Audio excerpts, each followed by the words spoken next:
going to affect them psychologically, where the parent is no longer responsible for you or there for you. You now have to be responsible for them. You now have to take care of them. And this is a challenge to a number of families. And that is why I feel very, very strongly that teaching about elder care and preparing people for becoming elderly and families to take care of elderly members is something that we have to include in what we are doing in our country. Whether we introduce it in terms of some part of the educational process to be able to prepare people and help people to know how to function with aged people and to take care of their own aging, whether we have to put in the community programs, whether we have to put things on the radio and in social media to start to educate and prepare Barbadians for understanding that we are living in an aged society and that families have to function better and individuals have to take better care of their health. The other thing that has to happen if we're going to build a republic that is responsive to the needs of the elderly is to improve the quality of service and service delivery. And what does that mean? So often, ma'am, we put down a business or an institution, we put down an organization, it functions in a particular way. But over time, the persons who use those organizations are getting older and their needs are changing. And sometimes the organization ignores that and continues to put in place rules, regulations, stipulations, ways of service delivery that may have worked when people were younger but are no longer appropriate for people as they get older. And therefore we have to teach not only our public institutions but our private sector institutions that they need to look, even simple things like parking, where do you provide for your customers to park? How many places you go into and the staff are all parked right underneath the front door of a building, and the customers have to park all the way in the back and walk. Many of these are elderly people. Many of them have to come by bus. So the point I'm making here is that we have to look at how are we deploying our buses, how are we operating our polyclinics, how are we operating our pharmacies, our banks. I remember there was one bank in the building area finally recognized that most of the people who came into them were elderly, and they started to put some seating around the banking hall to allow those elderly people to sit, but many other banks never did it. That's the point that I'm making, that every institution in Barbados now has to look at how it offers its service, how it lays out its facilities, and ensure that they are friendly for seniors. Now, I want to thank the Honourable Member for St. Michael North, who mentioned the issue of the National Development Scholarships and the issue of gerontology. For a long time, there was only one gerontologist in Barbados. One. We now have a young one who has now come on, a young doctor who has studied gerontology because she recognized that her caseload and her patients were all aging and that she needed to do more in terms of her capacity to help them. Now we need more. And this is where I think one of the things we have to do as a government is we need to spend more time advertising and promoting what are the national needs, what are the areas that we need people to function in, and spread that right around the country on a consistent basis so that we can begin to attract young people into the specific areas of national need. So I want to support him on that point, that we need to do this, so that we're able to start and fill the gaps within our support system in Barbados. Now, I am strongly of the view that we can build a silver economy, simply because if you sit and think about what are the needs of the elderly, there are a number of business opportunities. Startups and young entrepreneurs can begin to focus on shaping the business that they have put in place to be able to service the elderly, because the elderly are the ones who will gradually be in the majority in the economy. So therefore, even our tourism has to make that shift. Because not only are we aging here in Barbados, the people who are accustomed coming to Barbados with the high repeat guest rate that we have, all of them are aging. We have to look at how do we add to our tourism product that helps to make it suitable for people who've been here 20 years, 40 years, 50 years, and want a different experience. Maybe when they come, they want to engage with others within Barbados that have common interests with them. Could not a hotel create some sort of club or group that meets there that gives the older people in the hotel the opportunity to engage Barbadians and do things together? What are some of the things that we can do to help take advantage of the fact that we can meet the needs of a silver economy? How can we put in place those additional things that will help our economy to work, serving the elderly? Now, an issue that is of great importance to the elderly is the issue of security and safety. And if you look at our statistics in the census population, one of the things that you will notice that a significant number, the majority of our homes have one or two persons living in them. And this was quite a surprise to me when I first learned it. But what it tells us is that there are a number of people who live alone, or they're elderly people living together who are at risk when it comes to the issue of safety, when it comes to the issue of crime. And what this does, it helps to limit the level of engagement elderly people have with the wider community because they're afraid. Just their failing eyesight makes it difficult for them to go to the things, to drive and go to the things that they really want to go to. And so their social life becomes more narrow, they have less engagement and stimulation, and the end result is that they're then subject to greater mental illness because they don't have that stimulating engagement with a wide number of people. So the question is, how can we deal with this? Now, one of the things, Madam Deputy Speaker, that I think we need to do to help increase that sense of security and safety in communities, especially for elderly people, really is the formation of neighborhood watch groups, which allows them to be a part of their wider community, engaging and knowing that there are people in the community who are looking out for them, and that they know that there's somebody who can respond if they have an issue or if they see something. And I think that this is important. I feel so strongly about it. I would have shared with the Chamber before that in St. James South, we spent time forming neighborhood groups all across our communities for this very reason.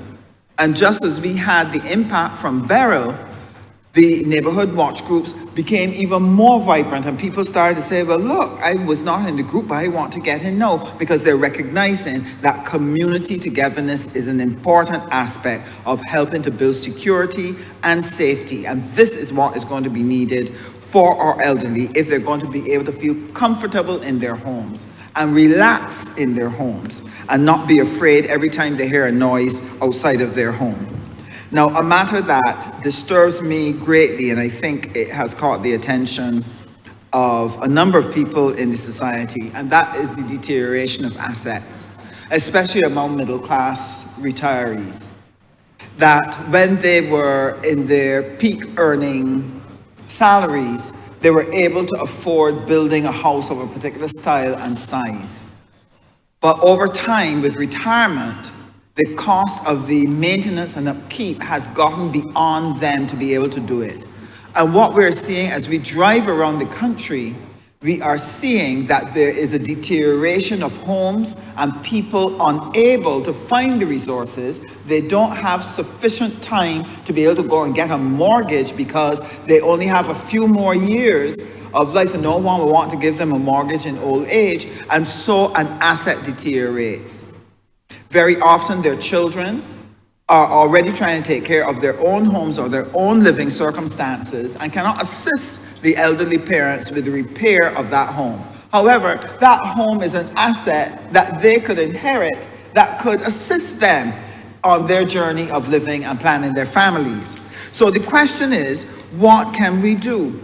And this is why I feel that if we start early within the education system, the community systems, to start and teach people about becoming seniors, managing for your life, not just your middle years, but in your senior years, to help people to understand that I have to think about what I can do with this asset that I have, this house, that would be good for me. Now, I know that we've talked a lot about reverse mortgages, but along with reverse mortgages, I would like to think that if we could create a pool of funds and create a housing pool of assets that need restoring, that a senior person could put their home in that pool, have it repaired, and then that home could then be rented or leased, and the revenue coming from that can look to pay for the refurbishment.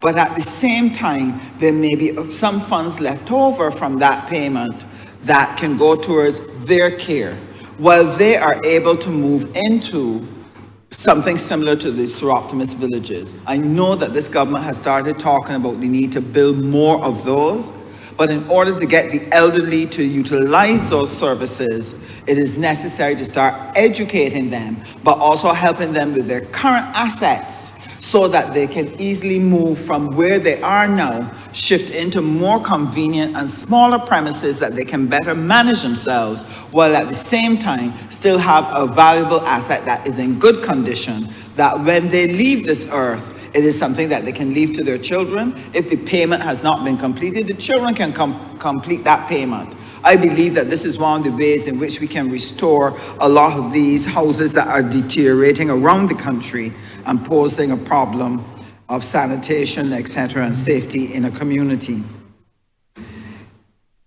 One of the things I want to draw to the attention of the chamber, however, is the fact that our people are living longer, yes, but what is happening is that the skills as people become older become less relevant. And therefore, many people, when they retire, may find it difficult to find additional income because the skills are not on par. And this is why I believe, as part of what we're doing in education, we need to be looking at stimulating private sector investment in providing the elderly and people who are going to retire to start and reskill. Because their base knowledge may be still good, but they might need to know the more modern way of doing that. That person who comes out from the civil service that has all those years of experience, they no longer work in the civil service, but they could be available to provide assistance or a kind of a help desk for the other civil servants who might be in that position, and get a small stipend for being able to provide that service using the online technology. And that way we make available to the civil service a lot of those skills until the civil service stabilizes. It's the same thing that needs to be done in the private sector, because a lot of them have people who are going to be retiring en masse, and they're going to find themselves with a skills problem. And I think we have to find a way to repurpose and reskill our seniors, and then position them that they can feed back in to the civil service, to the private sector, and into the community using the volunteer model. I think that those things are going to be important.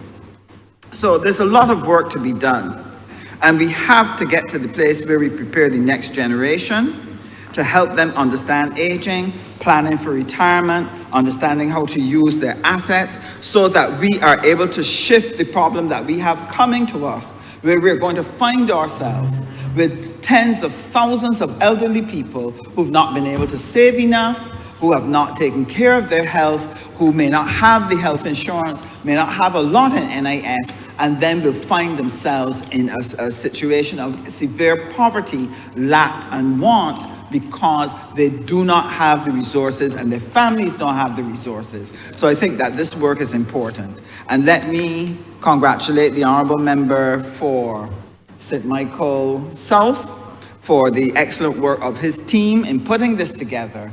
And I trust that as we continue down the road, as we prepare our estimates, that we'll continue to put resources that help to facilitate and serve the elderly, to ensure that they have a place in this republic, they have a comfortable life in this republic, they have a safe life in this republic. I'm obliged to you, Madam Deputy Speaker.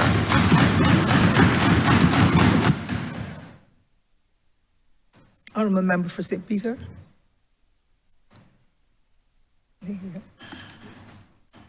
Thank you very much, Madam Deputy Speaker. I rise to share a few thoughts and add a few words to the debate on the national policy on aging. This policy on aging and the debate that we started before the recess and that we've continued today is of, maybe I should say, particular significance to me. Not because my children consider me to be elderly, but because I reflect on the reality that I live on a day-to-day basis. Having grown up in a house with a very active set of parents, including a very active mother, who was an educator for quite some time, almost 40 years, and who nurtured my sister and myself, and who maybe about 5 or 6 years ago did not call me on my birthday, as she had done for over 40 years before that. And it was on that day, Madam Deputy Speaker, that I realized that something was either wrong or going wrong. My mother today has dementia, and the matter of reversal of roles is something that I have to deal with very frequently. The first time I had to lift her, that role reversal struck home, because in my infancy, she lifted me. And these are some of the realities that many Barbadians face on a daily basis. And Madam Deputy Speaker, I will not be overly harsh on Barbadians who sometimes, probably not fully thinking it through, act out their frustration or act out their inability to cope by ignoring the challenge that they face. That is to say, those persons who, out of this feeling that there is nothing they can do, I do not know where to find help, decide to do what they may consider as abandoning the problem or turning their back on the problem or on the challenge, what they consider to be a problem. I believe, Madam Deputy Speaker, that the reality we face, along with the statistics that we shared, and every time the Honourable Member for St. Michael South shares it, it shocks me. The fact that in a few years, most of our population will be at or over the age of 65 if we continue on the current trajectory. It means that we have an existing challenge, and we have before us, if nothing is done, an even greater challenge. And it is on that basis that I rise to strongly support this national policy on aging. We are facing a significant challenge. So just like individual households and members of households are facing challenges in addressing the needs and dealing with the care that is required for older persons, at the national level, we are also facing a challenge. I appeal to Barbadians to adopt the same approach that government is adopting. That is to say, let us acknowledge that there is a situation. So that situation may be at my home or at somebody else's home. Just like government has accepted that we have a situation that is potentially challenging, let us all do that at the micro domestic level or at the macro national level. And let us put plans in place to address the challenges. Challenges do not disappear. We cannot wish them away. We have to confront them. And we have, like my predecessor as Member of Parliament for St. Peter, the one who we in St. Peter will never forget, we have to face it and fix it.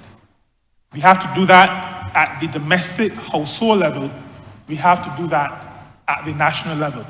This national policy on aging is part of the process of facing it and fixing it.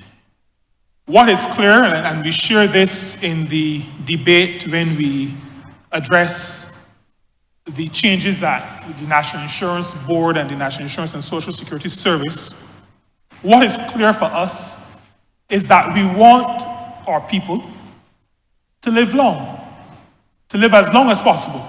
We want to live long. We want to live as long as possible. Now, it means that if we desire that goal, there are certain things we need to put in place to make sure that that process does not become a burden to others or too much of a burden to others, but also that it does not become a challenge for those of us who are growing older. In this intervention, I'm going to mention a few discrete things, discrete meaning they're not necessarily connected, except that they all refer to the matter of aging. We have a situation, and I will not say that it is pervasive, because as far as we in the Ministry of Labor understand, and based on our information, it is not pervasive. But we have a situation where there are a few employing organizations who have traditionally had retirement ages, or a retirement age, which mirrored the pensionable age that we had become accustomed to. And so it was understood that in some of these organizations, these employing organizations, not necessarily businesses, but mainly businesses, but I use the word employing organizations, that persons would retire at 65. We've had situations where after the pensionable age was changed to 67, and after 67, well, we went through some steps before we got to 67, but once the pensionable age moved, there were some organizations that were insisting, and up to relatively recently, that are insisting that persons retire at 65. Now, Madam Deputy Speaker, that is unconscionable. And maybe if I had the vocabulary of the predecessor I previously quoted, there is other phrasing I could use which may more adequately express what I feel on this matter. But I'm calling on employing organizations, even in situations where there are written contracts that speak to retirement at 65. I'm asking those organizations to have at least a little bit of conscience. Express some level of humanity. Do not force persons who have toiled in your vineyards to apply to the National Insurance and Social Security Service for a reduced pension. Once you apply early, that is to say before pensionable age, your pension is reduced. We have had situations where workers who have worked hard, who have contributed not just to their own personal development, but to the development of the organizations that they work for, have been, and I use these words without any apology, put out to pasture. That is not right. It is not fair. It is not pervasive, but it exists. So I keep referring to the fact that it's not pervasive because I do not want to paint all employing organizations as engaging in that kind of activity. But I'm of the view that if there are one or two or three persons, and those of us of faith, particularly of the Christian faith, like to use the term twos and threes. If there are 2 or 3 older people who are impacted, that is 2 or 3 persons too much. And I, in the context of this national policy, feel the need to encourage our employers, all employers, to treat to our older people, recognizing their humanity, recognizing their contribution, and recognizing that they should not be forced into a situation where they suffer a detriment or where they are put at a disadvantage. Now, there is another, and I'm trying to speak to some of the negatives first, because I do not want to end my intervention on a negative note. We have some other employing organizations who engage workers and who, in their crass attempt to reduce their costs, engage them as self-employed persons with the view of reducing their costs, so that they do not enlist them as employees and as persons who you have to pay your 12-point-something% contribution to NIS for. Now, what that does, Madam Deputy Speaker, and what it has done, because all of us who represent people have been visited by those, have been approached by those who have worked, who may or may not have known that national insurance was not being deducted, who may have enjoyed the benefits of not having national insurance deducted, but who reach their evening years and recognize that they do not have the contributions at national insurance that would allow them to receive a decent pension, a decent old age pension. I'm saying to employing organizations and employers that as we engage workers, as employers engage workers, employers must be cognizant that these workers will become old if they live long enough. And so there is a responsibility on the worker to make sure that they're engaged in the social security system, but there's also a responsibility on the employer to ensure that those who they engage to work as employees and not as under the guise of self-employed, they're talking about genuinely employed persons, that they have a responsibility to make sure that they're part of the social security system, that they're part of the national insurance scheme. We've also, Madam Deputy Speaker, and I want to call this out early before it starts to take root. Just yesterday at my management meeting, I was informed of an employer, so again, a single employer, who is doing what we call hiding employees. So there are a certain number of employees who are on the schedule for national insurance, but based on the undercover work that we have done, and it is not nice that my labor officers have to do undercover work, but when the situation requires, that's what we have to do. And there are more persons working in the establishment than those who appear on the national insurance schedule. Those workers will become elderly if they live long enough.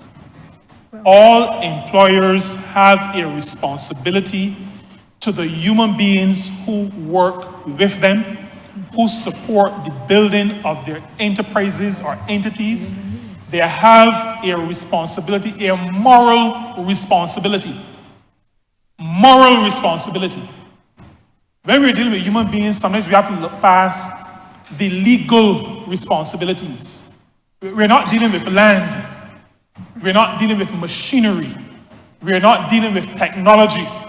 And that is the reason why I find it very difficult to include labor in these factors when people use labor to refer to people. But that is a philosophical discussion for another day. When we are dealing with human beings, we sometimes have to look past the legal requirement and look and address the humanity of the persons who are working in our establishments. And so I encourage employers to do the right thing. And I will say to employers that the Ministry of Labor made a decision yesterday that we are going to be engaging in the law courts a lot more than we have been before. So we are not going to be messing around with the bad apples or whatever worse term those who have different vocabulary will want to use to describe those apples. We will be addressing these issues within the confines and constraints of our resources in terms of our people resources and our time resources. Many of those who have spoken in this debate so far have addressed the matter of active aging. And I think that is something that we need to embrace on the individual level, but also at the national level. Our people must be encouraged to stay active for as long as is possible. Staying active does not mean, as some of my older constituents may say, continuing to slave, quote unquote, as they were for 30, 40, or 50 years. But we have to create an environment. We have to create an environment where people can transition from one kind of activity, which may be work in an establishment, to either to reduce levels of work or to different types of activity. But our people need to stay active. We need to stay active physically, and that was addressed earlier. I'm not going to repeat that. We need to stay active physically. We also need to stay active mentally. Now, I am no physician. I'm not the honorable member for St. Philip North. That is not my area. But I grew up hearing that if you don't use it, you lose it. And if I apply that to brain cells, and I'm not saying that that is the case, I don't know. But I just have the feeling that if we continue to use our brains, we could possibly delay the onset of some of these diseases that we have to grapple with. In any case, being active is always a good thing. And I am encouraging our older people and our younger people, but as we get older, to remain active. Many people look forward to retirement, to traveling the world, not having to wake up to go to work. And I look forward to that as well. But let us not look forward to times when we just sit down, sleep, go to the shop, come back home, and reduce our activity to the extent that it may affect us. We have, in our ministry, developed the workplace wellness, well, not developed because the development happened with the Barbados Workers Union, and we continue to thank them for that. But we are in the process of implementing the policy, the National Workplace Wellness Policy. And we continue to give Brother Orlando Gabby Scott, who was the champion, and the wider Barbados Workers Union family credit for doing the hard work to develop this. But we've adopted this as the national policy because we recognize that persons spend significant amounts of their working time at the workplace. And so we've engaged with the ministry responsible for wellness, and they have agreed that we'll take on, under the umbrella of the Ministry of Health and Wellness, we'll take on the workplace component. And Madam Deputy Speaker, I'm happy to say that we are making progress. We have done some visits to business places. We've been engaging with workers on how they can look after their wellness. And we know about the difference between health and wellness, but how they can look after their wellness while in the workplace. And we have also said to employers and to the safety and health committees that are mandated to exist by the Safety and Health at Work Act. We've asked the safety and health committees to take on or to expand their focus to include wellness without losing sight or without taking their focus away from safety and health in the workplace. We believe it is possible, and we are working hard to encourage workers and to encourage their employers to look after their wellness while in the workplace. And maybe, Madam Deputy Speaker, I could share at this point that Cabinet has approved the designation of this month, September, as Wellness Month. And I would encourage all Barbadians to think a little bit more, focus a little bit more this month and beyond on this whole matter of wellness. Not just being healthy, but being well. And being well psychologically, spiritually, financially, physically, and in all the various areas. We've also, in our ministry, because we recognize that a policy on aging, and I think a number of members, the Honourable Member for St. Michael North mentioned it, and the Honourable Member for St. James South mentioned it earlier. You are not born elderly. So you become older. And it means that if we're going to be able to age well, we have to be doing some of those good things as we move through our life stages. I've said to a number of my constituents in groups and individually that one of the saddest periods in my life in this role was to hear some response to the school nutrition policy. Now, I am very clear with my words, and even though some say that politics is a popularity contest, I don't go down that road. So I've said to many of my constituents that I am absolutely disappointed with anybody who treats the school nutrition policy as though somebody is trying to poison their children. Asking children to drink more water and eat more fruits and vegetables, I just cannot understand how parents, and I'm not talking about children, how parents could oppose this kind of a nutrition policy. It boggles my mind. Pepsi and Coke and I know what, add Pine Hill juices to that because they got just as much sugar. I think they all need to be called out, Madam Deputy Speaker. They are destroying our people. And when we destroyed children cannot be good and healthy elderly people. It don't work so. You start wrong, you end wrong. We have to call out these people, and when I say these people, I'm talking about entities that are making money out of destroying people. I don't like them. I don't like them. You can't be making money out of destroying people's health and then use the excuse that this is what the people want. I don't understand how you do that.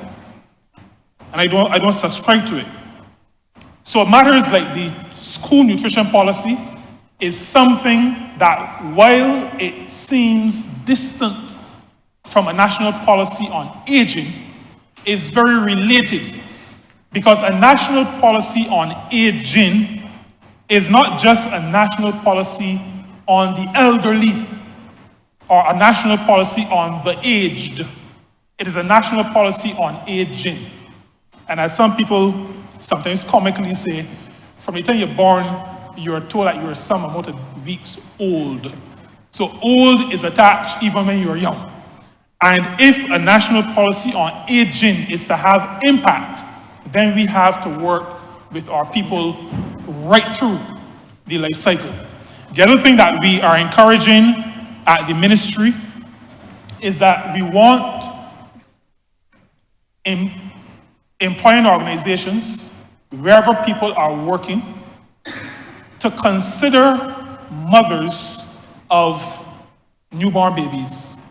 And that is to say, to put wherever possible systems in place that allow women to be able to express and safely store breast milk.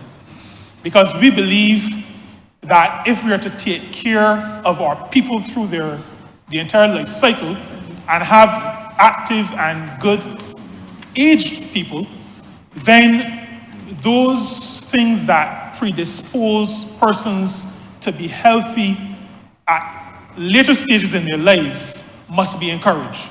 And so we, from time to time, collaborate with the Breastfeeding and Child Nutrition Foundation, and we encourage employers to have these facilities, allow mothers to be able, those who so desire, to be able to express their milk and store it safely so that their children can be the beneficiaries of that nutritious substance.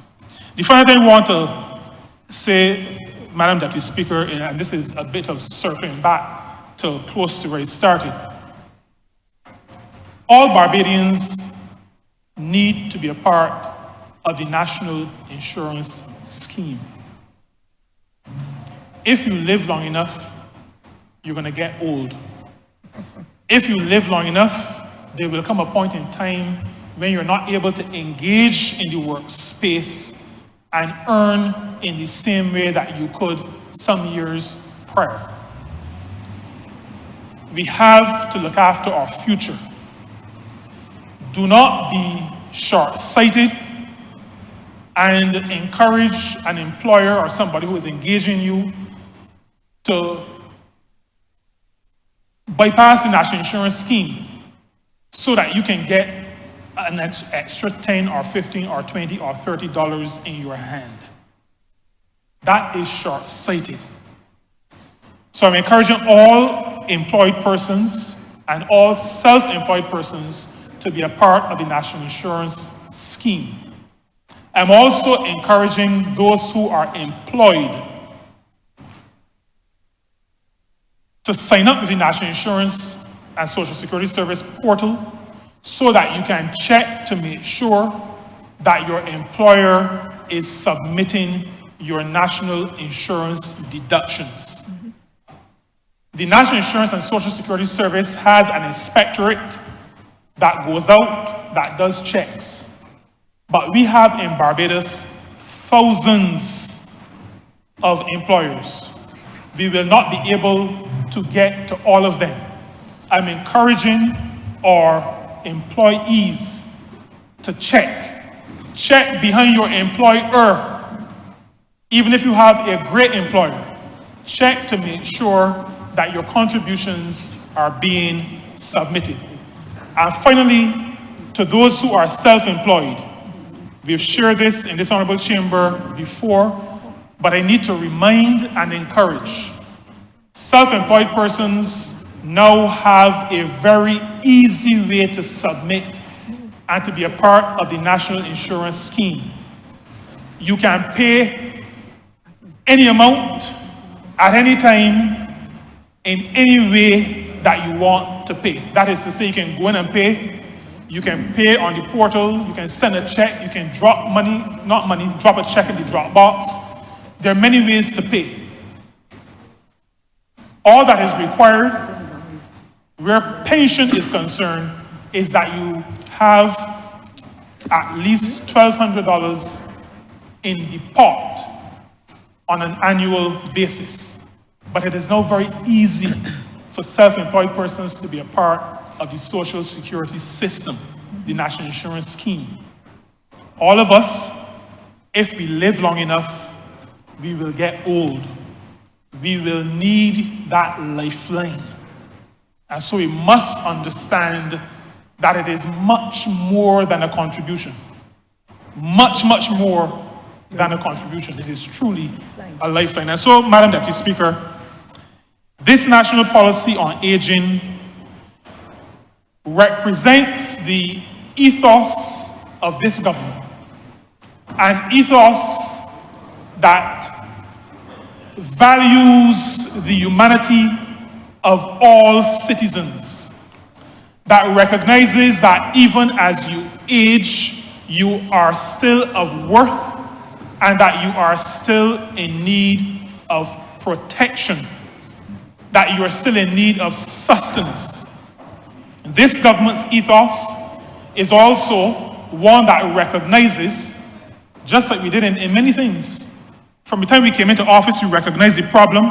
We did something that governments do not like to do. We said we were going to default on our debt because we face our challenges. We face and we fix.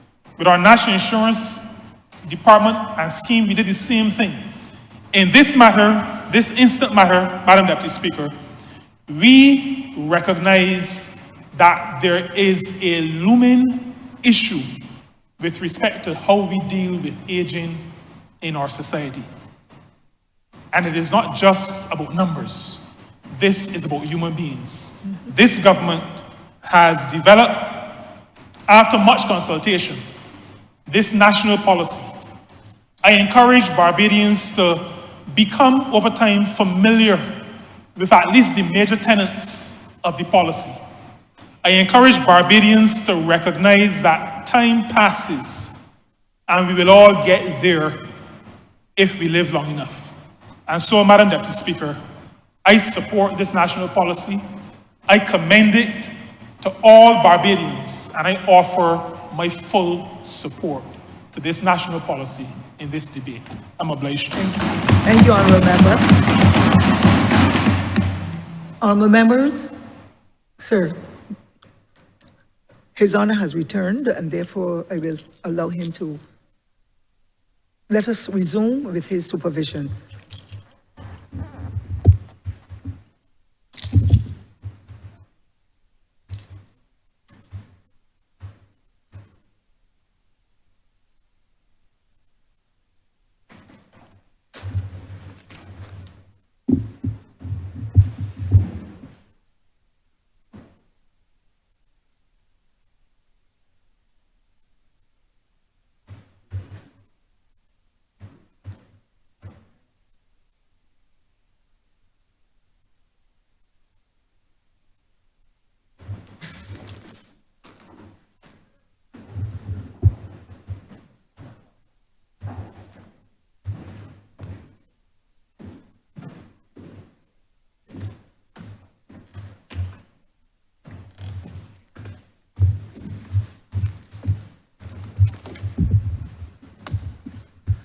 Honourable St. Michaelis. Thank you, Mr. Speaker.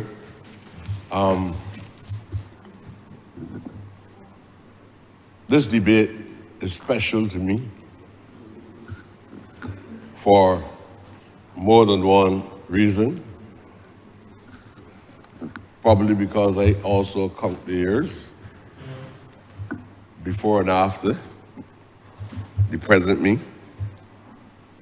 Sir, and I am very concerned about a policy that is named a policy on aging. Aging seems to suggest that the thinkers of the time are all victims of ageism.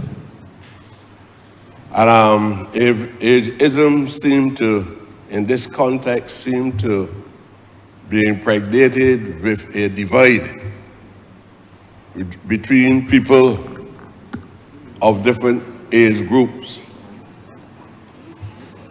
And I really believe this practice and this concern was given birth from the divisiveness of history during our period of slavery, the divide and rule policy. Although much of us did not live beyond 45 years old, and we had a number of years without really being able to see people age that belongs to us. But I have a greater respect for the traditions of Africa. Where the traditions are very clear. Anytime a young man or young woman in the society is in the company of a senior person or the elders, that's the word that we normally use among the traditions in our culture, the elders, he never speak, sir, without asking permission. Never speak without asking permission to speak on whatever the private or public issue is, unless the elders approve. You'll be considered as rude. You can't be in the company of people, men and women, who are far older than you, and you just break the trends of the conversation and enter into the discussion. A human being that has little experience and in many cases less ability than those who are much older than you are. So you will hear us say, elders or elder, would you grant us permission to speak? Those courtesies do not exist in this culture at all. It does not exist in this culture. No, a young man will get up and interrupt a conversation. And I think when we're talking about policy, we also got to talk about philosophy. There might be 3 P's, there might be policy, philosophy, and programs. But we have to talk about a party having a philosophical position, especially in these times, where we do everything to make sure we respect each other regardless of age. I've heard the complaint all around Barbados as we walk around, not in these special environments of Parliament. When young men before and young women before walk through the communities and they see the elders with respect, they would never say an obscene word in front of the elders. They will never do anything that appear verbally or physically that can be perceived as disrespect to the elders. They will never do it to their senior teachers. And when we put policies in place, we have to put policies in place that is relevant to the time. So this policy also speaks to the way how we try to cultivate special characteristics in our children all across Barbados. We're experiencing difficulties, challenges in almost all institutions with all the creative thoughts, all the scientific judgment, and we're not doing as much as we ought to in order to try to identify what are the causes or the causalities of the problems that we're experiencing. So we tend to do the same thing over and over. Now, if you go the route of aging, and you also establish a barrier between aging and sickness, which is the mindset of even administrators, that as somebody get a certain age, they try to see if they can get them over to the geriatric hospital. They don't even want them to stay at the creche too long. Yeah, well, put me as an example for the sake of your and comfort. Right? But we have people in that institution which they go to mental shock when people ask them, tell them that you cannot stay here any longer. And then they ask you, where are you taking me? And you say, the geriatric hospital. The last step after the geriatric hospital is the referral home. No elderly person, no senior citizen likes to hear that. By the time as they get in the vehicle, whether it's the government, the institutional van that take you there or ordinary car, those people, what we call already half dead, they tell themselves, I am no longer useful in this society, not even my children don't want me. And I believe at the level of policy, this policy has to be shaped by understanding the dynamics or the logistics of what is happening in the lives of our elderly in Barbados. I like to come from the perspective that I highlighted, the Afrocentric perspective of the continent. I've seen it. I've seen it work. I've seen it work not only in Africa, I've seen it work in Suriname. That when the young people are behaving in a disorderly way, that they're taken to the elder in that community. Sometimes no university graduate, no secondary graduate, but she commands respect. Things, sir, that you can't get done, there's still some of the elders in this society that can resolve those problems. I've seen institutions when they're in crisis return to the elders.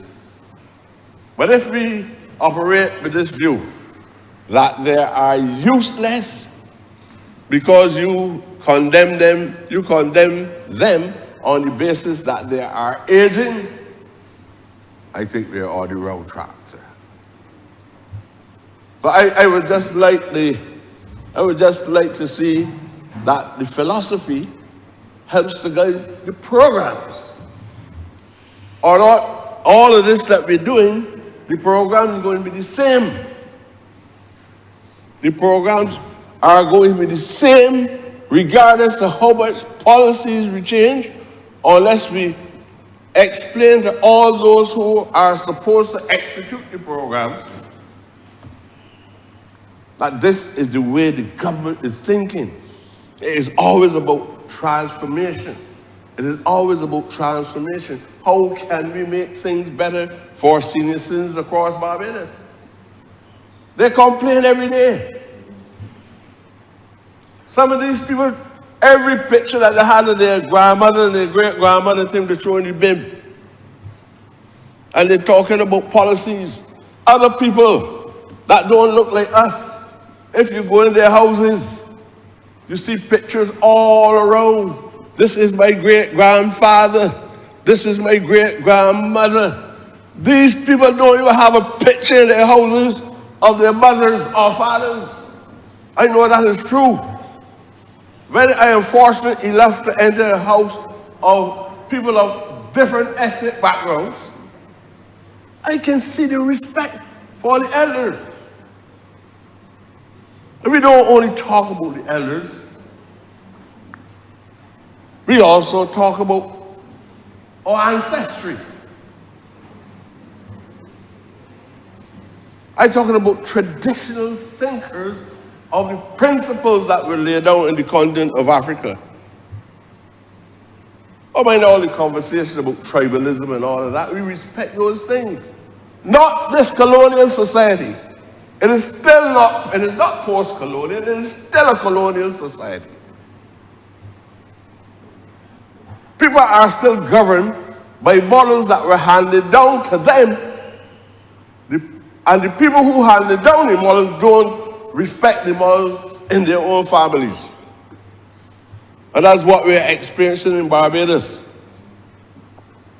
So I was talking recently to Rastafarian communities because of their interest in the subject matter of reparations and repatriation. And they express a fear as the community becomes older, so to speak. They express a fear that that same attitude, but it's likely to impact on them worse because of the change in culture.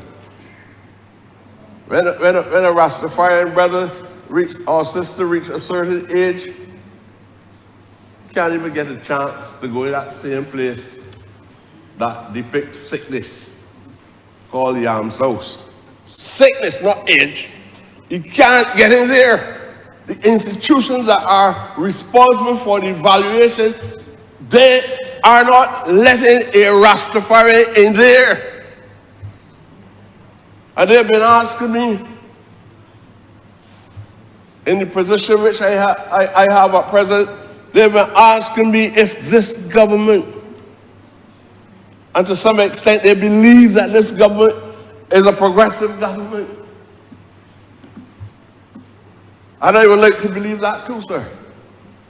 That if this government will work in collaboration with them and helping to provide an institution where when they reach that right age in society, that they know that they would not be fully jettisoned from among the environment of human civilization. With a little foresight, I believe that they're right. They have to take the precautionary measures, sir, to try to persuade government to consider them as we identify them as a special cultural group. You know, when we hear we talking about certain things and we try to make it sound as though it's a conversation that is respecting humanity and things of that nature, we sound as though man, everything about man is so universal that everybody believes that when we talk about people, we include everybody. But I know when we talk about people in here and new facilities and new policy, we're talking about people that look like us. Because other people take care of themselves. They are not guided by this policy. They're not guided by their policy. You hardly ever see one of them in Becker's Road. You don't know where they're buried. You don't know where they're buried.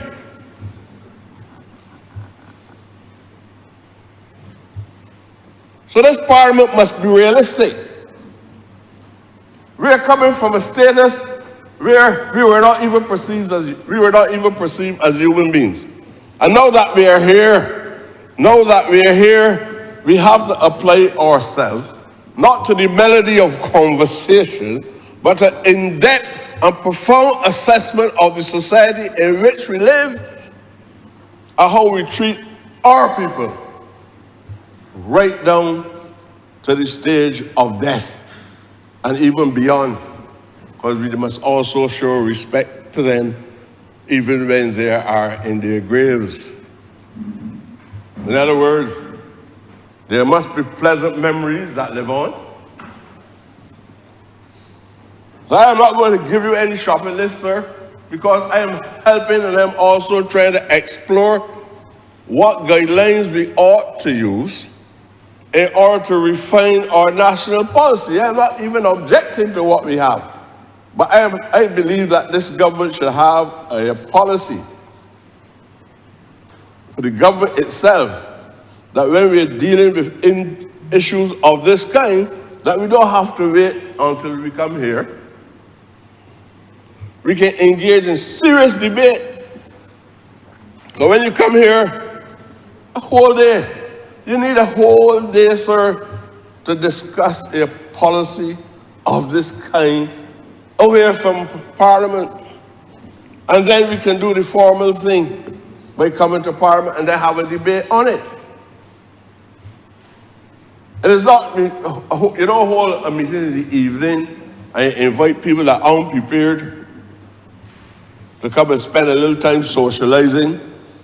Some who don't like the party and supported it, so they're twisting it and everything. But we are responsible for the policy that we are supposed to go in. And I believe that we need to sit down. I'm not asking to defer anything, because I don't even have the authority or the influence to do that. But I'm just saying that policies of this kind need a little more in-depth study as we go forward. And the language has to change. The language has to change. Before, in here, I was talking about the immigration and having words like imbecile on it. When they come in here, I said, you could ask. To me, I feel disrespectful. You're asking an ordinary man if this body is an imbecile for who and the imbecile that on the immigration forms. I've seen all these things. It changed. But it changed because of debate, discussions. I've been having that ever since. You think because practice, you think that because you change something in 2006 or 2009, that the attitudes remains when you change policies in here. When you go to the offices that is responsible now for the execution again of the policy.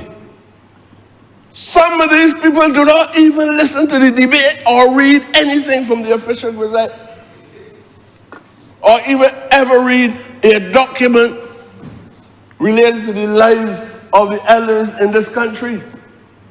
So you come back again, white paper, green paper, new policy. These things came to this House Assembly in my time. Fortunately for me, I am an old man. So I saw all of these. I went through all this green paper, white paper, everything, and the same thing remains. Same thing remains. No, this is not a show. This is what happened at the Botanical Gardens. This is serious business related to the quality of life of our people at all different stages, and that we must create a form of governance so that from the cradle to the grave, we respect human lives. Some of the greatest philosophers in the world is all about 80 and 90 years old, and we read them every day. And they don't produce nursery rhymes. They don't get it. Everybody say, I wrote a book last night and a narrative about the beach, or palm trees, or coconut trees, or canes. Deep thought. And that's what we need from a national policy. Senior citizens do not even share all of what you want to call them, old people, because you seem to got an inseparable love for language that separates different social groups and different people of different age groups. They do not even want to share ideas with youth, because the way in which youth disrespect them, and they shape their thinking in that way because of people in senior positions showing the same attitude as here, you know, showing the same attitude towards senior people. Are you up there debating, watching TV every night, looking at Donald Trump?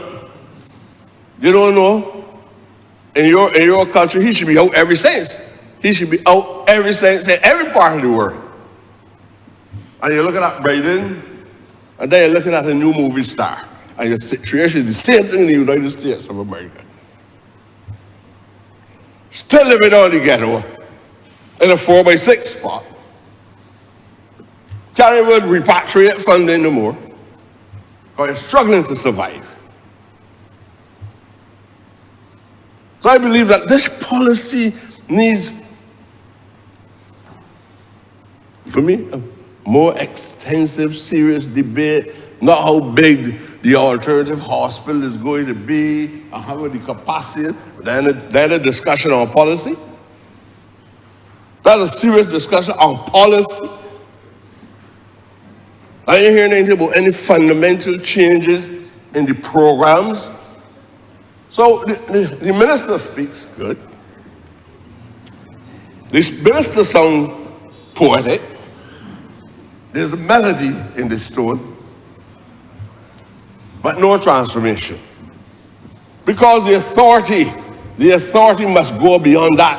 All of us must understand what it is we are trying to achieve. This is not an indictment on any minister. Sir, you're more in a position that is representative of a judge than I am. But it's not an indictment, because I believe that I said before, and I said I believe that he's the best mind in here to apply his thoughts to things of this nature. But I don't believe that I am foolish enough to believe that he wrote everything that he got there in that document. I know permanent secretaries, all kind of people, deputy permanent secretary, all kind of consultants is coming to put a document before you, and you see it, some of you don't even read it. And you write approve. Or you got, there's some left, there's a brain man. Noted, all kind of things. And then this is go through. Next thing, it go on before cabinet. Every cabinet looks at it. Because you hear something like cabinet don't even look at these things. I remember a parliament once said he wrote 2 books when in a cabinet meeting.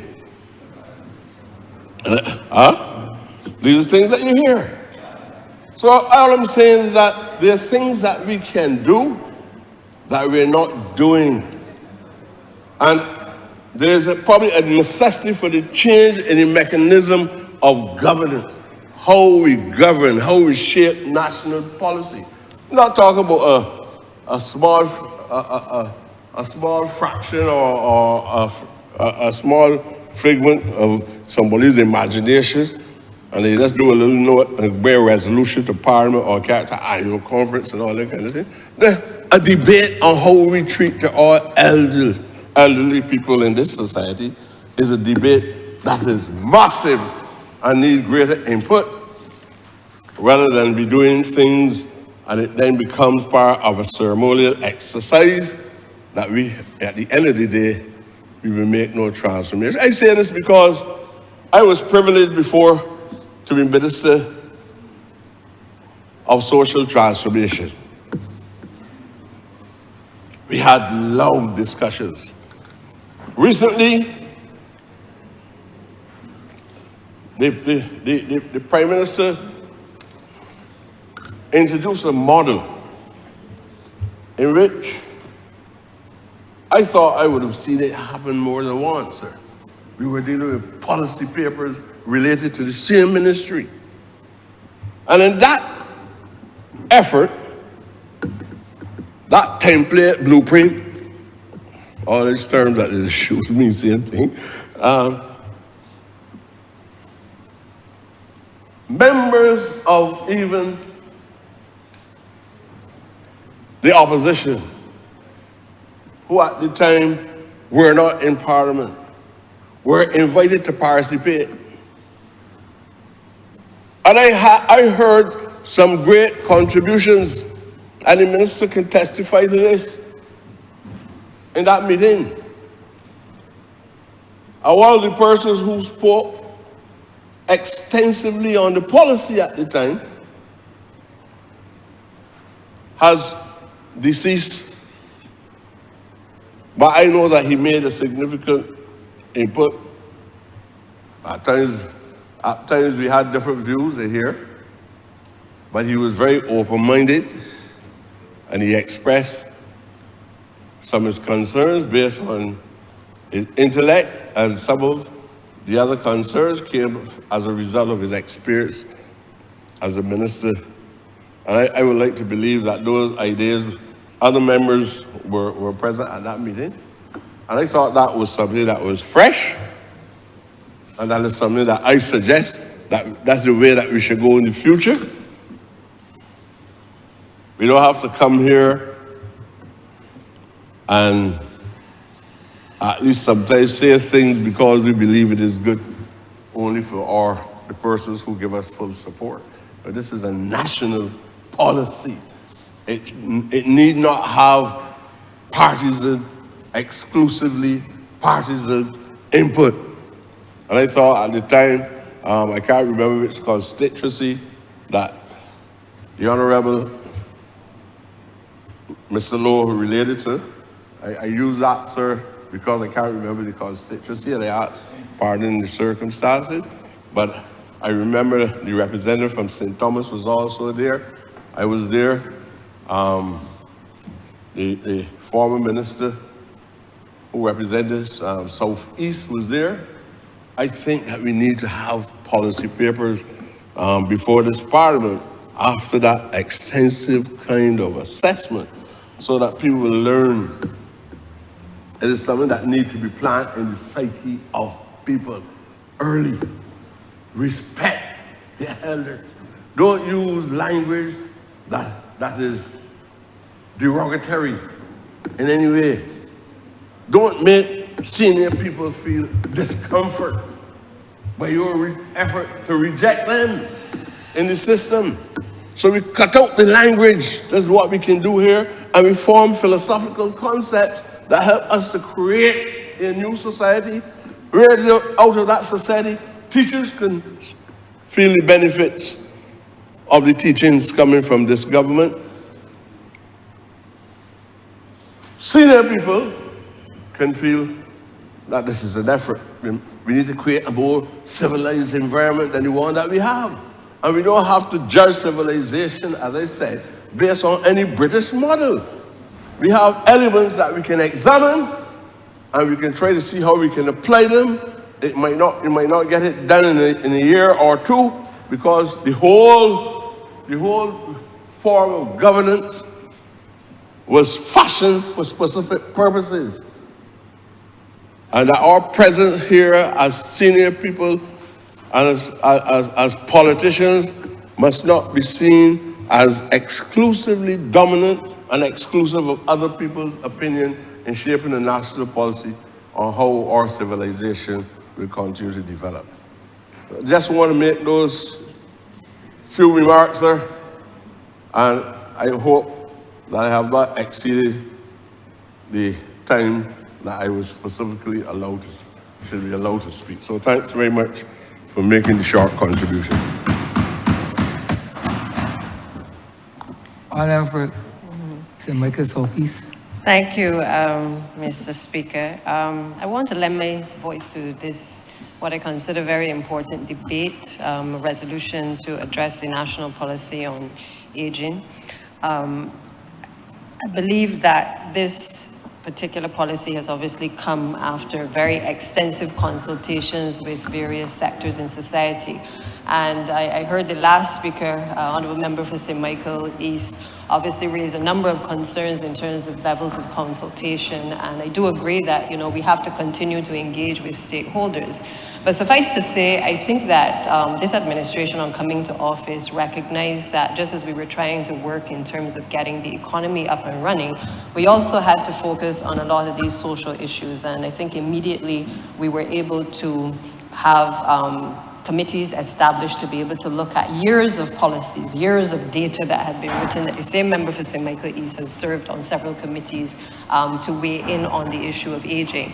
The Honourable Member for St. Thomas also would have been a part of those committees, certainly as Minister, but also even outside of being the Minister, has played a very significant role, and I would want to certainly commend her for the work that she has done in imparting a lot of her knowledge in this area, not because of her age alone, but certainly because of her intimate knowledge as well in relation to dealing with elderly family members who've been affected by various conditions, various non-communicable diseases as well.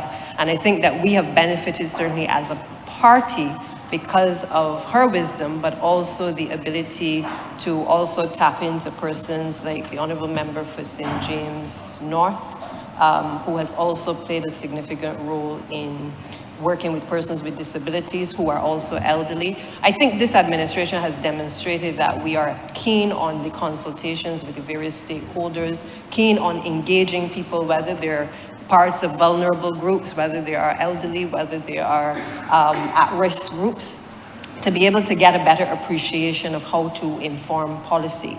Now, I don't know if members have all had the opportunity to certainly weigh in on the document, but what struck me, as I think the Honourable Member for St. Michael East is raised, is the issue of, sometimes we talk too much about these policies, and I think what we are all feeling at times is that the impact of the policy needs to be felt by the very people for whom we are trying to target. And so I totally can relate to that, because the first thing that I did when I looked at the policy was to look at what was the recommendation in terms of the action plan.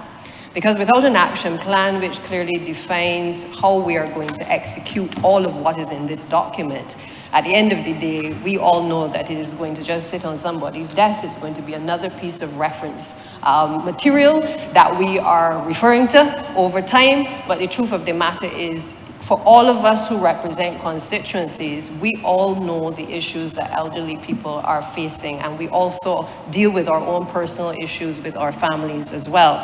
So I wanted to start there, Mr. Speaker, because I don't want it to go out that there is not the level of consultation that has gone into this document, or that the Honourable Minister and his team, along with the Pan American Health Organization, have not consulted and over-consulted to some extent in terms of getting us here to being able to identify a number of the various areas that we believe as a government are important to our elderly population.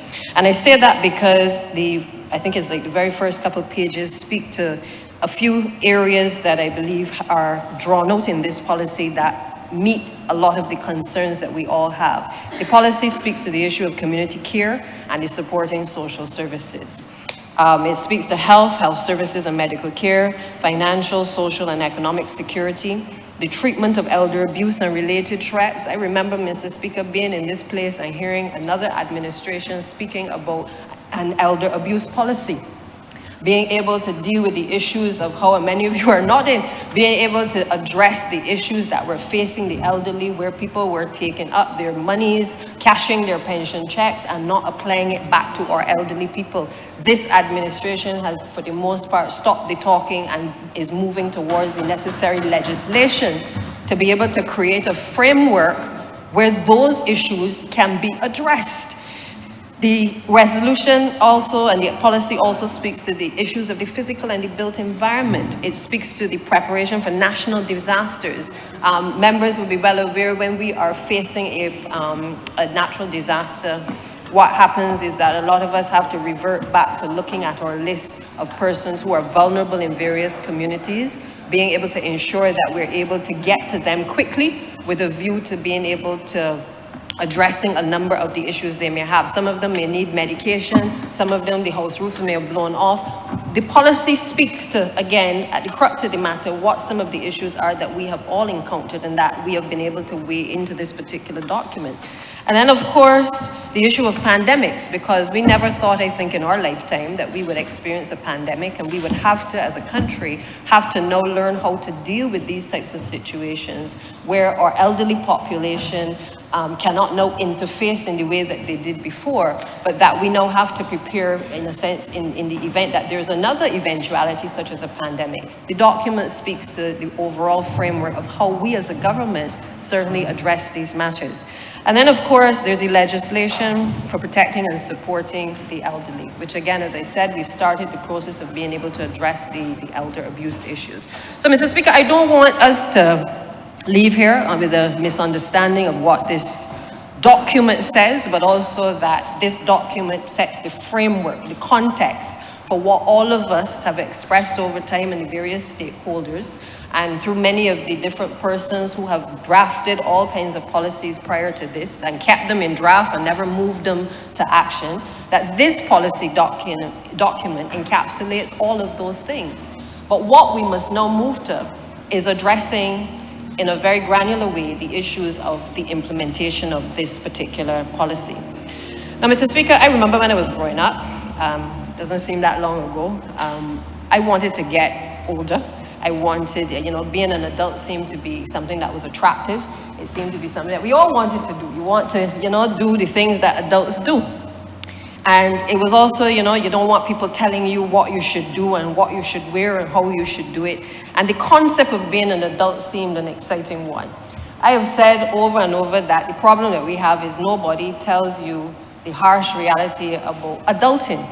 And that adulting comes with it certain levels of responsibility. Responsibility, not only your personal responsibility, but also the responsibility to others, and it also comes with responsibility to your parents and those who are part of your dependents and your supporting households.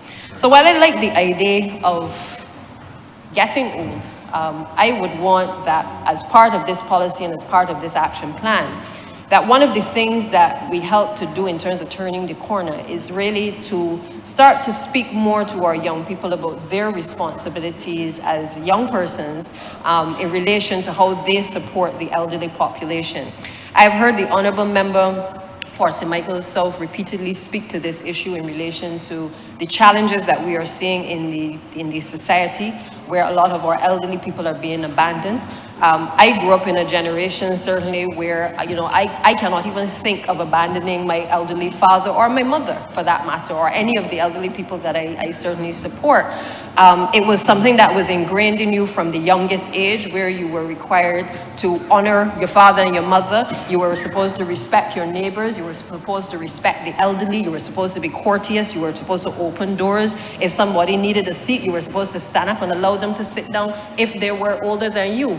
And I think that we have to get back to speaking of those things and also teaching those things and teaching them within our communities, creating opportunities where young people certainly can appreciate that they too will get older, that they too will have to cater and to create avenues for being able to look after their elderly, because it certainly hurts me when I encounter people who have aged, have contributed to society, are not in a position to be able to look after themselves. But then their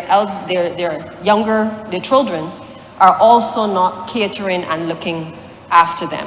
One of the issues that often comes up, which I believe this policy has to root out, is the issue of persons who choose to look after an elderly person, but because of their work, they are not able to give the time and the support that they would want to give because they are too busy being employed in and trying to keep their job or keep the little pick in order to be able to continue working. And I think we have to address this, because many times the best support can come from certainly within the household. But many people would want the option to be able to stay at home, to be able to care for that loved person, but they are unable to do so because they are too busy trying to make ends meet. And I think that any policy going forward in terms of our action plan has to look at a way perhaps to be able to provide that support for someone who is desirous of staying at home to care for someone who may be bedridden or who may need the day-to-day support. And that is something that I believe the action plan would be able to flesh out a bit better, in the hope then that we may be able to have some, whether it's budgetary proposals being put on the table, so that at the appropriate time we may be able to offer some kind of support for those individuals. Now, that is not supposed to say that people are supposed to stop working in their other substantive jobs and only look after elderly people.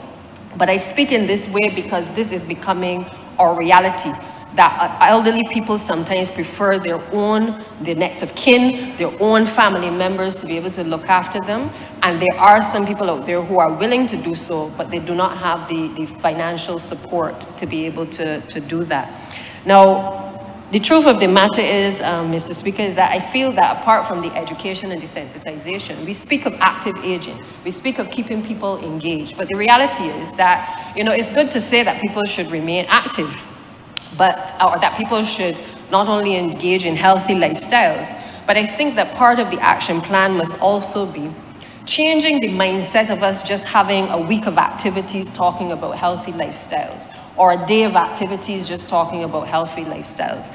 I commend, I believe it was the National Assistance Board recently for the activities with the seniors just before the children went back to school. I would love to see those types of activities increasing across communities where active lifestyles, healthy living becomes a way of life for our elderly. There are certain challenges that elderly people sometimes have in getting to these activities, and maybe we have to dig a little deeper and look at how we provide transportation for people who are interested in getting to and fro, understanding all the attendant issues in terms of nursing care, the fact that people may have to take medications and they have different requirements. Because if we understand what the aging process is about, then any policy that is to be brought to life must take into account that people may want to go to a community center to engage in health checks, but their legs may be so bad, the knees may be so bad that they can't walk up the road to get to the community center.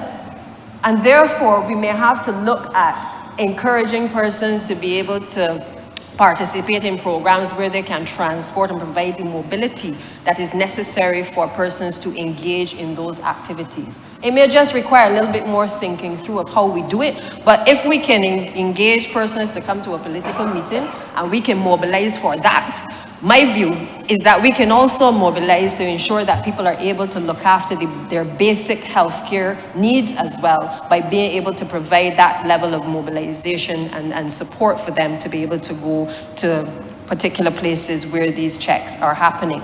So I think part of telling people about what they must do also requires that as also persons who are part of the directorate, that we are also eating healthy, we are active, that we lead by the example of showing people what it is that you ought to do. Many people say, eating healthy is expensive. And, I don't eat meat. I'm a pescatarian, I only eat fish. But I can tell you it is not as expensive as people may think it is. It just depends on what you choose to eat and the quantities. I have also been able to see with my own father, he's now 83, but I've been able to change his diet. Not because I have taken away all the pigtails and all the things that my father doesn't like to eat, but it has come over a period of time of introducing him to different fruits, different vegetables, making sure that there's salad available, and giving him smaller portions, because within our society, we believe that if the plate is not piled high, that we have not had a full and proper meal. And these are the things that in terms of public sensitization, are and must be ingrained in how we are able to execute any policy for the aging population. We cannot tell people that they must do things, but then we ourselves are lining up for the pudding and sauce, or the pigtails, or the greasy foods, when we know full well, or the fast food restaurants, as some on the back bench like to indulge in. I will call no names, but these are our realities.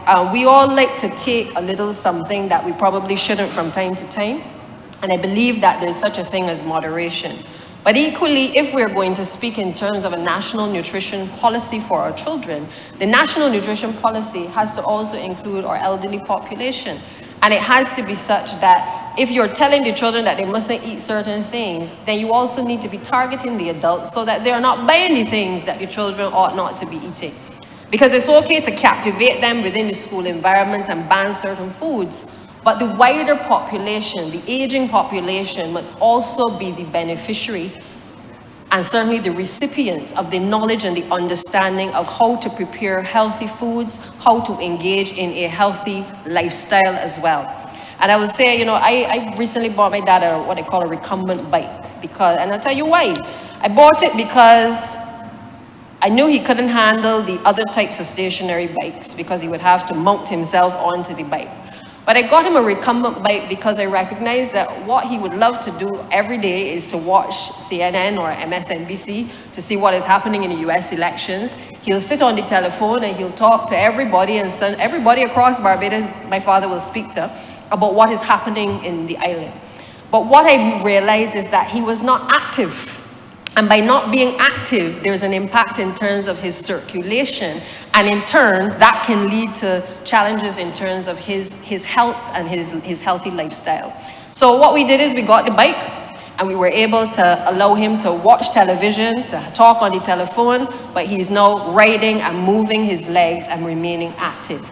I think part of this action plan must look at the types of pieces of equipment, whether it is gym equipment, whether it is recumbent bikes, where people can remain in place or they can go to other facilities to be able to take advantage of being able to exercise. I have certainly seen the transition in my father's health as a result of taking a little extra money and being able to say, I am not buying you pigtails, I am not buying you all of the things that you would like to eat, but I'm going to put the resources towards buying you something which I believe is going to give you a little longer life on this earth as well.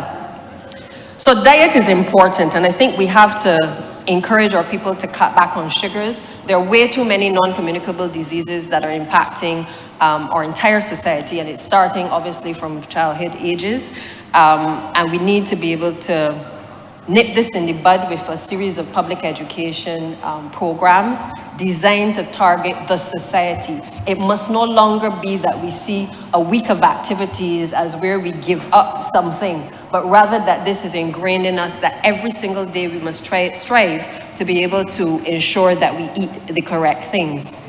And therefore, in the same way that you have social media, obviously, being utilized by many of our elderly population, we have to find creative ways to reach them as well, because everybody is not listening to the radio, they're not watching the television stations. We need to be able to find creative ways within our communities to be able to get the message over to our society.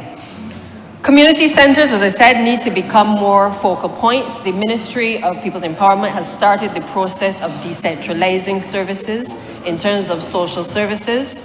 And I believe that that is a step in the right direction, because again, a lot of our elderly people, I think we are mindful that many of them are not able to, because of mobility issues, sometimes it is easier to get to the community center than it may be to get to the welfare department or whatever in these city areas.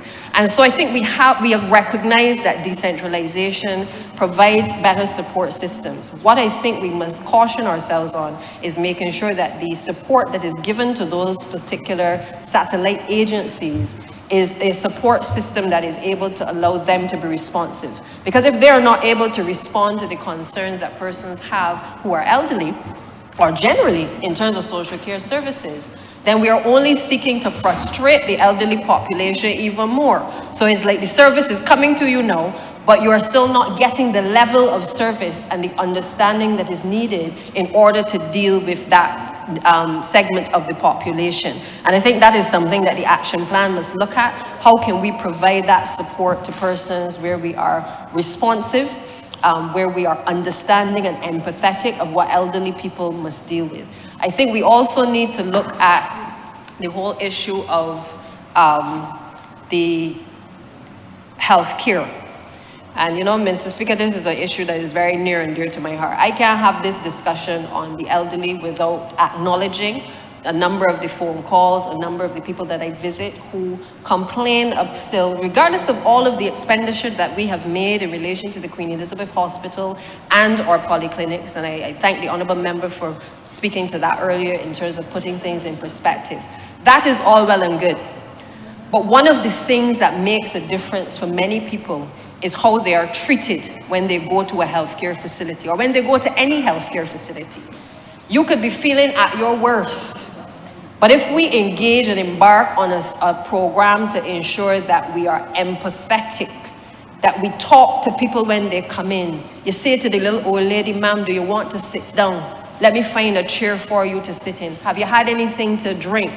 You know, making provision that if people want to bring a tea bag so that they can get a cup of hot water, that we understand that we are dealing with an elderly population that may leave home wanting to get a particular service, wanting to get health care, but they are unable to do so or stay the length of time that they would like because they haven't had something warm in their stomach. And I'm not saying that we now create a school meal service or a meal service for people visiting the hospital.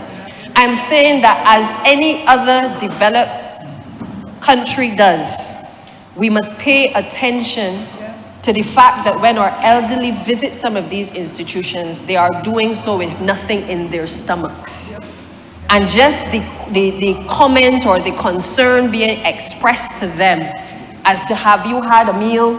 Have you had something warm to drink? How are you feeling today? These are basic things that we have all been taught. But in many cases, we've lost it because of the stressors of life, and perhaps we just don't care anymore. But these are the things that when we are talking about an action plan, we have to seriously think about. How do we train the people who are interfacing with persons in our healthcare institutions, who are interfacing with people who are elderly people who are being provided a service? How do we treat to these issues with a level of sensitivity that says to that person, it doesn't matter how you are feeling today, we got you. We understand what you're going through. And you will see, Mr. Speaker, what a difference it makes in terms of the engagement with persons, not just the elderly, but people generally. When people take the time to meet people where they are and to understand what they are going through. One of the other issues, Mr. Speaker, that I think that this action plan, which emerges from this policy document, will also have to address is also the issue of how we treat to palliative care.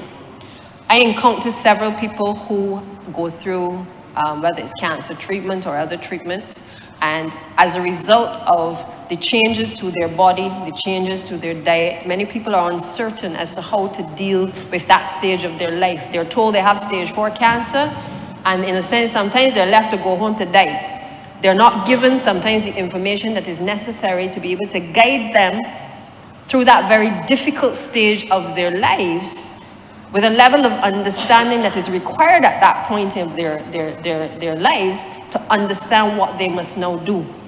And I encounter too many people, Mr. Speaker, where this is happening. And I feel that part of our action plan must be to ensure that even within our healthcare institutions, that when people receive certain diagnoses, that you give them something which helps them to understand what they are going through.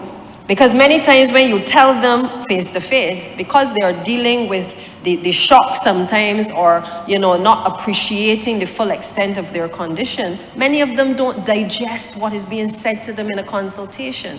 And we must now get to a point where we create opportunities where people can either call back a number to be able to ask questions about their health, or that our support services are strengthened where some of these questions can be answered, whether in person or whether we make a phone call to be able to allow people to have somebody to talk to.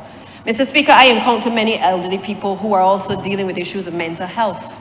They're dealing with, just as we talk about young people dealing with issues of mental health, coming out of COVID, there are more and more individuals who, because of the lockdown, who because of being confined to spaces that they were not accustomed to spending so much time, they are finding it difficult getting back out and resuming normal activity. we need to pay attention to this in relation to any action plan that comes out of this policy. We also need to deal with the issue of long COVID, because many people who have had COVID-19 during the pandemic are also suffering other consequences in terms of their breathing, in terms of other illnesses that have arisen as a result of having contracted the COVID-19 virus. So any policy must address, yes, the pandemic, but it must also, even before we get to a wide-scale approach, it must start to look at the fact that we need support systems to help to carry some of our aging population, where people can talk to persons and to express how they feel. Sometimes the simplest thing I find in my constituency is that elderly people say, "Ma'am, I would like MCTV put in." Why? Because they have nobody to talk to. Nobody may be visiting them on a regular basis. Sometimes what they need is a little transistor radio so that they can listen to the radio as well. These are the things that become the company of our elderly, and particularly those who are confined because they don't have the communication and the family circle to be able to support them. Those are the elderly care policies that we need to look at. We've implemented the system of having elderly care within the communities, and I think that is to be applauded by this administration. Again, it didn't take a policy for this administration to determine that, especially coming out of the pandemic, that we needed to make sure that our elderly people were taken care of, that somebody is able to sit with them, to be able to help to identify if they're having challenges. Mr. Speaker, it took no policy paper for this administration to recognize that it had to be responsive. It didn't take a pandemic alone for us to recognize that if a pandemic or any emergency arises, that we must provide care packages specific for the elderly. No document is going to guide us alone as to what we do. But I think what is coming out of this document is that there are some things that are low-hanging fruits that we must address almost immediately, because we are seeing the decline in a lot of our elderly people. And there are some things that are going to be more long-term. It also means, Mr. Speaker, that we have to deal with this issue of the silos, because a lot of times agencies try to operate in isolation, when in truth and in fact, some of these matters relating to our elderly population require us to work together. And again, that sensitization is important, that our public officers or heads of institutions understand and appreciate that we are all in this together. An elderly person who has an issue, as I raised with the Honourable Minister this morning, who has an issue where there is neglect, may also have an issue which relates to housing. And we have to be, nimble enough to understand that all of the agencies that are able to assist will have to directly jump in and to assist. And I believe that's why we also set up things like the resilience unit, because it is not a unit, to the best of my understanding, for only young people. It also addresses our elderly population, who may also require an intervention. And I think that this again speaks to the fact that we have not waited until something has happened or until a policy paper was completed to be able to act, Mr. Speaker. But I also want to speak about directly, quickly, my own ministry, because we speak to this policy in relation to the built environment, the physical environment. And I know that we've embarked on fixing roads and potholes, which I know many of our elderly people and the wider population have benefited from. But we've also done an aggressive program in terms of the cart roads, the community roads, where we recognize that many of our elderly, when they get off of a van or a bus, they have to walk through what we consider to be a cart road to their houses. And we've sought to improve the conditions of the roads as persons are going from the main road into their particular household. So we have done our part as well at the ministry, in addition to working with people, the disabilities unit, and the Honourable head of the commission, to be able to look at parking spaces, making sure that our elderly people as well as persons with disabilities are better catered for in terms of being able to find parking spaces in town. Mr. Speaker, we've looked at the issue of street lighting. In many of the areas where we have are improving the street lighting is where we have also improved roads. So a number of the highways where people might have to traverse to get a bus to get to another location, or they want to get to, they want to walk on an evening, we have determined as a policy that we are working with the Barbados Light and Power to improve the lighting. Areas like Highway 2A, recently, we've had several complaints about Highway 2A in terms of the lighting. And what we've done when we recently came back from the People's Republic of China is we were able to negotiate an additional donation of solar lights and poles to be able to assist us in the next few months to be able to light that entire stretch of the highway. These are the things that we do because we understand that those particular stretches, while they are difficult for vehicular traffic to traverse, also lend themselves for the elderly being able to walk along the road to be able to exercise as well. So the mission is one where as we improve an area which has poor road conditions, there is also the intention of the ministry to ensure that we are also upgrading as well the lighting in various communities. Now the list is long. We came to office and just like the roads, we had issues in terms of street lighting, where monies had not been paid to the Barbados Light and Power for a while, and the monies were mounting up.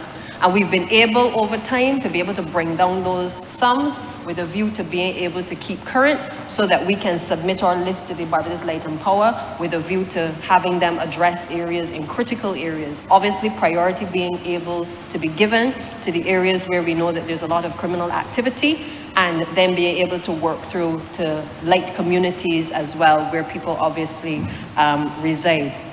We've simplified the process for seniors with the driving licenses, and that was working in collaboration with the Barbados Association of Retired Persons. So it wasn't done in isolation. We've been able to ensure that by changing the legislation, every 2 years for the seniors between age 75 to 85, they must apply, and persons 85 and older, that they're required to provide their medical certificates annually in order to retain their driver's license. So we've listened. We didn't need a policy paper or an action plan to recognize that there were basic things that we needed to do.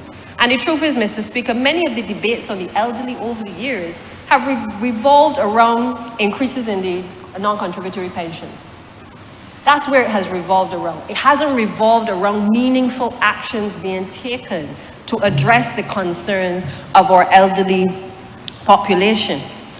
Now, Mr. Speaker, I, like the Honourable Member for St. Peter, and I believe the Honourable Member for St. Thomas, and I'm sure, and several others in this chamber, has also been impacted by the aging process within my own family.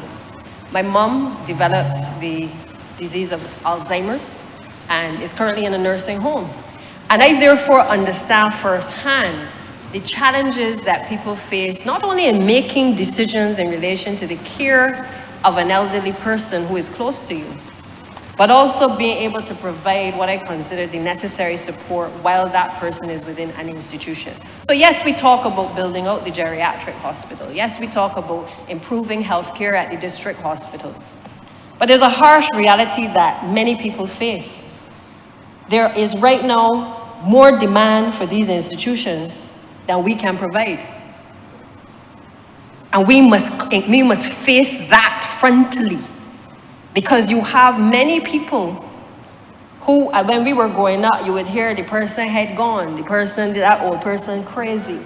Luckily, with education, we have come to understand that there are conditions that exist.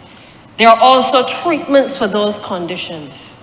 We have been sensitized to the point now where we understand that as a government, we have a responsibility not just to talk about these things glibly, but we must put efforts together to make sure that we are able to address these things so that people who are hearing that there's a geriatric hospital, who knows that they are aging, that they have an option, that they can go into that institution, or that there are other facilities providing elderly care that does not allow them to have to remain on their own and at the mercy of people trying to rob them blind. Mr. Speaker, that is what this administration is there to do. I have a view, and I've expressed it to my colleagues, and I hope that at some point we have the resources to be able to do it. But I believe that we also have to look at community, elderly facilities within the communities, not elderly facilities created by the private sector. There are many people in communities who presently look after elderly people. There are many people who do an excellent job in looking after elderly people. But you know what they may need? They may need the financial support to retrofit their homes to be able to take in not just the little old lady next door whose whose young adult is going out to work and can't be there with them during the day, but they may need the financial support by way of some kind of grant or loan to be able to retrofit their homes, to be able to care for people within communities. And there are several models outside of Barbados where these types of models can work. But we must understand that elderly people don't like to leave their home. Even families who are close to their elderly don't like them to leave. I could never have imagined a day where I could have had to place my mother in a home. But when I came back from Miami and I was going through my recovery, I had to make a decision. And we sat as a family and we made a decision. It was either I had to put myself in order because her condition is going to deteriorate, or I'm going to deteriorate with her. And these are the life-changing decisions that people out there must make. I am thankful that I'm in a better position to make that type of decision. But I can't come here today and don't speak for the people who don't have the financial resources to do that type of intervention. Because they're the people who sent me here as well. And we must accelerate a program which allows people who are interested, who meet a certain criteria. Because you can't just open up a facility in your house and decide you can take in people. You must have a regulated system for people within communities to be able to look after the elderly. I get bombarded, and I pass on the request to the minister from people who are interested in providing this service. But what it just needs is the regulation to be able to allow us to have the retrofitting, make sure that they maybe have a ramp, make sure that they have a wheelchair access, make sure that they have grip bars, make sure that they have the necessary things where they're checking the medication and they're administering whatever it is to be done correctly, Mr. Speaker. But I do not accept that we can build facilities as a government to cater for all of the needs of our elderly population in Barbados, especially the people who are most vulnerable. It is a policy that, and a philosophy that we must come to understand that there are some people that we must always cater for and we must always look after. And before I sit, Mr. Speaker, I want to speak briefly to housing. Because while this administration has tried to accelerate the whole issue of housing, the fact that I have one of the largest housing areas in this country allows me to speak with some authority as it relates to the direction we must now go as a country and as a government in relation to, in particular, low-income housing. As I said before, there are some people we will always have to carry. There are some people we're going to have to provide housing for. And when it relates to our elderly population, I'm seeing people who live in the upstairs and downstairs units unable now to be able to climb the stairs, because anybody who goes into a housing unit knows that the stairs are so big. And when you put one foot on the stairs, half the back of your foot falling off. These are the realities of our elderly population. So we can't come here and have a static debate about a policy. Honourable Member for St. Michael East, I agree with you. We need to talk about the issues that are affecting our people, because those people who live in those units who now cannot go upstairs are not able to occupy the top floor of their accommodation, and their bathroom is downstairs. They have now retrofitted, for want of a better word, their living room into a bedroom. So from the time you get to the door, you're in the bedroom of the elderly person. The young people may be upstairs if they're lucky that they're looking after them. But the elderly person is now trying to find a single bed that can fit in a housing unit. Mr. Speaker, these are the things we must confront, because more and more of our elderly are requesting the single bed. to be able to put into the front room or to be able to retrofit their spaces, to be able to allow them to live comfortably in their space. We can allow people to remain in place, but we need to start to think about and to empathize with them as to the conditions that they're in. Now, the truth of the matter is we've started the projects in terms of being able to ease the densely populated communities, and my elderly people in St. Michael's Office will benefit, as will others. But there is a reality that the Ministry of Housing has been working on doing these surveys because data must drive decision making. To look at the elderly population, to look at the young people, to look at who can afford the types of housings that they will go on to create. And this data is important to drive that decision making because, Mr. Speaker, if we are not careful, we will end up building or constructing houses that our elderly may not be able to be catered for. So just as persons with disabilities are catered for, it is important that that data that the Ministry of Housing is doing is used to inform the decision making as to what do we build, what can people afford, what can't people afford. Because I have some units in the Pine in Harbour View that were built as bachelor quarters. You're well aware, Minister. And I must tell you, these spaces, we need to revisit these spaces because what may have obtained in the 1960s is not fit for purpose for 2024 with an aging population. I don't need statistics to tell you what I see on a day-to-day basis. We need a policy through housing where many of those housing units can be retrofitted. Some of them need to knock down altogether, but where they can be retrofitted, where perhaps you knock into the next block, the next apartment, and you enlarge the space so people can be comfortable. Where you maybe create a space where the person can be there to manage the old people. Where a space can be created where they can come out of their houses and go across into a room and they can recreate, Mr. Speaker. These are the things that an action plan must envisage. Because if it doesn't, then this just becomes another glossy document that will sit on a shelf, but will not be brought to life. Now, Mr. Speaker, I'm mindful of the time, but I think it would be remiss of me if I did not speak to this last issue. How we treat to our elderly is critical. And I can tell you that whether it is in terms of how we deliver services or how we treat to people, even at the level of politics, it is important that we treat to people with a level of respect, but in particular to the elderly people upon whose backs many of us are here today. And I saw in the last few weeks a display by a political party in relation to its elderly, asking people who I came into this Senate as a young woman who would sit in the public gallery and support the policies of the then administration, whether her name was on the list or not.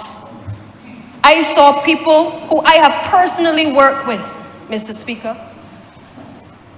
also who have been at the forefront of supporting the opposition party for years, for decades, toiling in the sun, creating all kinds of programs, running about behind everybody, sir.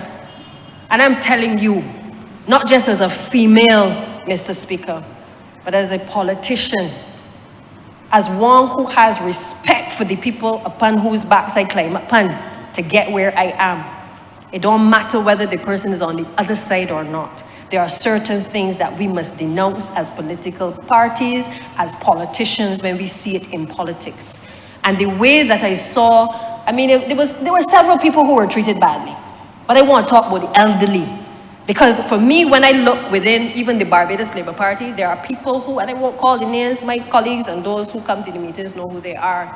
There are people who built the Barbados Labour Party, who when you see them, you see Barbados Labour Party. You see the blood, sweat, and tears of people who walked and toiled and canvassed and worked for us and for our predecessors to get where they are, Mr. Speaker. And we must never allow or be silent in this Parliament or any other place when we see them treated in a particular way. It is wrong, it is wrong, it is wrong. And whether we agree on either side with the policies of any particular individual, we must be able to stand firm and call out wrongdoing.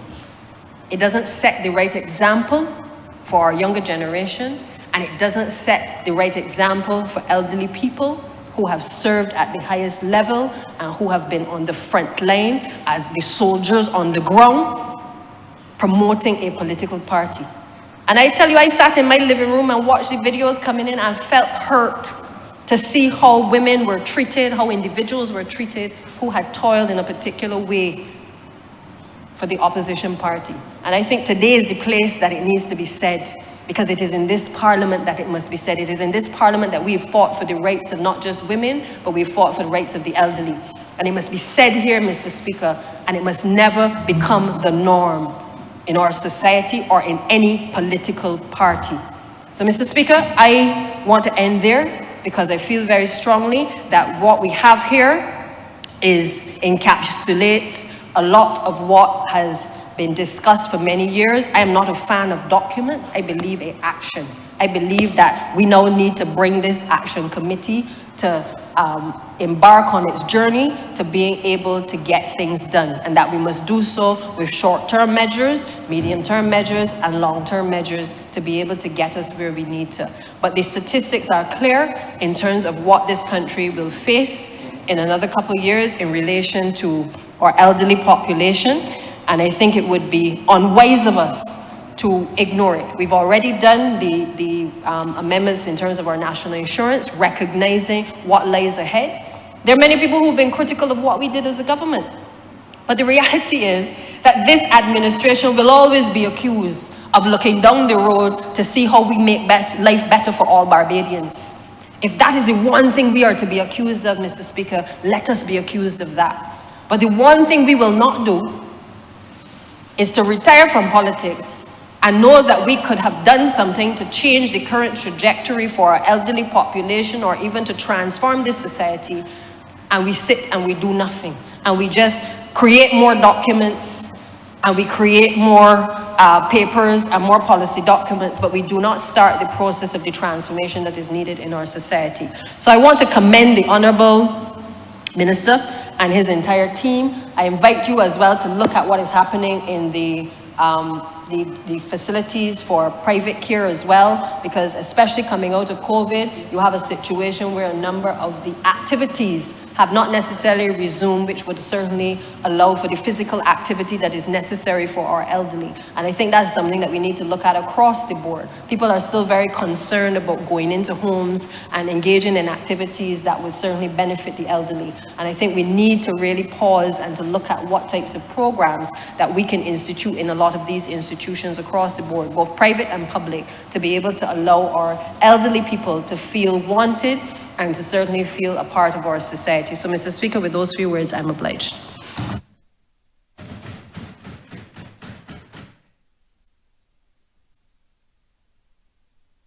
Mr. Speaker, I beg to... Honourable Leader of Government Business. Thank you. I beg to move the suspension of the House until 2:45 p.m. Question is Honourable Chairman be suspended until 2:45 p.m. All those honourable members in favour, please say aye. All those against, please say no. You may think the ayes have it. This honourable chamber stands suspended until 2:45 p.m.